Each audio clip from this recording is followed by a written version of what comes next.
morning. Welcome back to another episode of the Mindset Map podcast with me, Rachel. Today, I wanted to talk to you about change. Now, change is tough. Change is hard. I get it. It's really hard. And I want to talk to you a little bit today about why it's so hard and what we can do to make it a little bit easier for ourselves. So look, we all have something in our life that we know we want to change. Something that we do, we say, we behave in a way that we don't really like, and we know it's not good for us, and we know it's not serving us, and we really want to change, but we don't. And we get so frustrated with ourselves that we're not changing. People just say, oh, if you don't like this about yourself, you can change, you can change this, you can change that. And of course you can.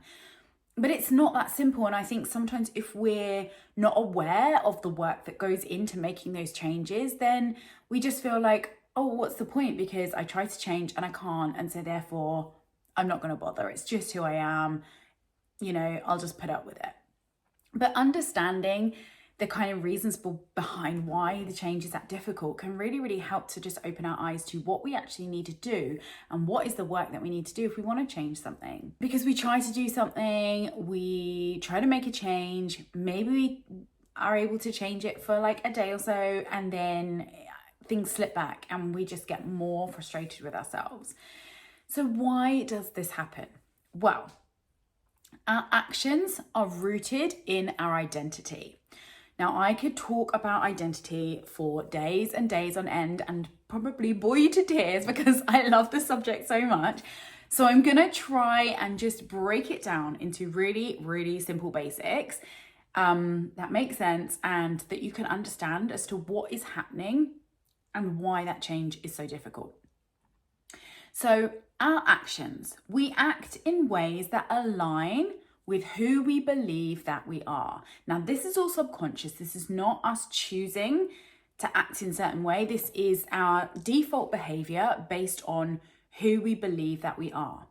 Now, who we believe that we are mostly was formed back in our childhood from things that we thought, things that we saw, things that we did, things that people told us. That became our identity. Now, if you want to see a real life example of this, I really highly recommend you go and watch the Netflix documentary called The Psychopath Life Coach. It's absolutely fascinating. I totally love this documentary. Really, really interesting. But basically, the subject of the documentary, Lewis Raymond Taylor, he was diagnosed psychopathic. And from many, many years of his life, acted in terrible ways, broke the law, injured people, stole, drugs, dealt, alcoholism, everything you can think of.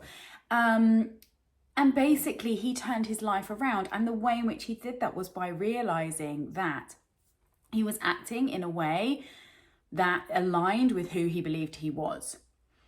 And what happened was, as a child, he was told by his parents, his teachers, his counselors, his parole officers, prison wardens, all these people around him told him that he was bad. And therefore, that was his belief as to who he was. And so that's how he acted in a way that was, quote unquote, bad.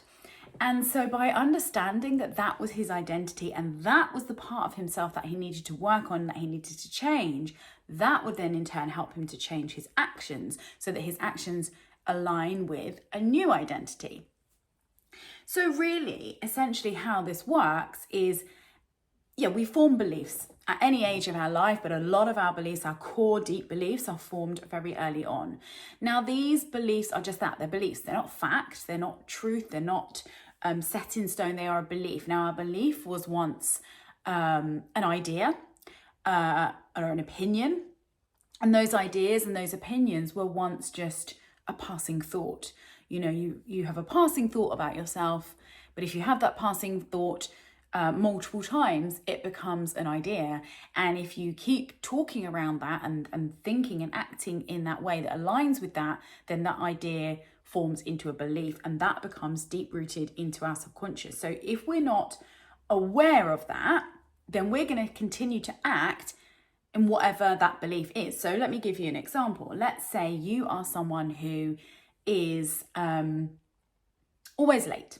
Let's say, for example, you're always late for stuff and it really frustrates you and you know you want to change and you just think, well, it's simple. I just need to leave the house earlier. I just need to set an alarm, get out there, and leave earlier. That's all it is. And yet you find yourself consistently still running late and it's not working and you're trying to change, and sometimes you might turn up on time and sometimes early and think, oh great, I've cracked it. And then you slip back and you start becoming late again.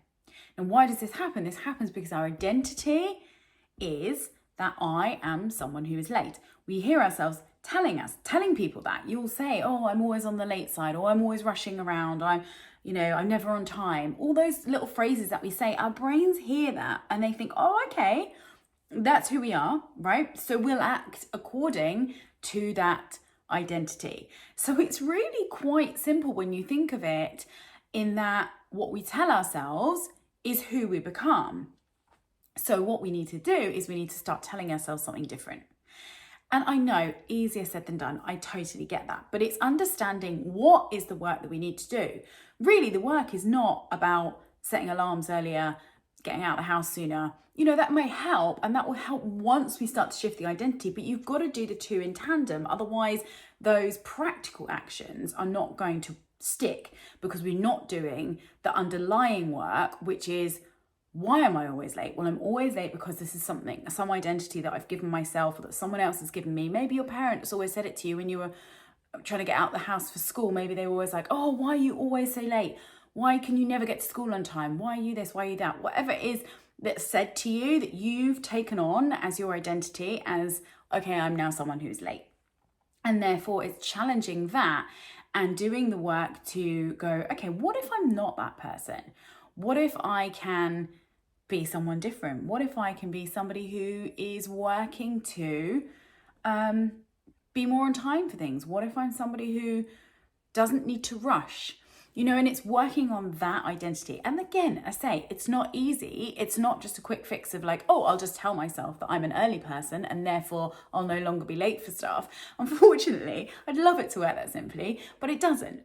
But it's about understanding what is the work that we need to do. So it's not just about changing the practical habits. Yes, those really help in line with doing the work to shift that identity. But if we don't do the two, then the changes don't stick. And that's why it's so difficult. And that's why I absolutely love what I do when I'm coaching one-on-one with people. We can really dig into these beliefs, to these identities that we have built for ourselves over many, many years.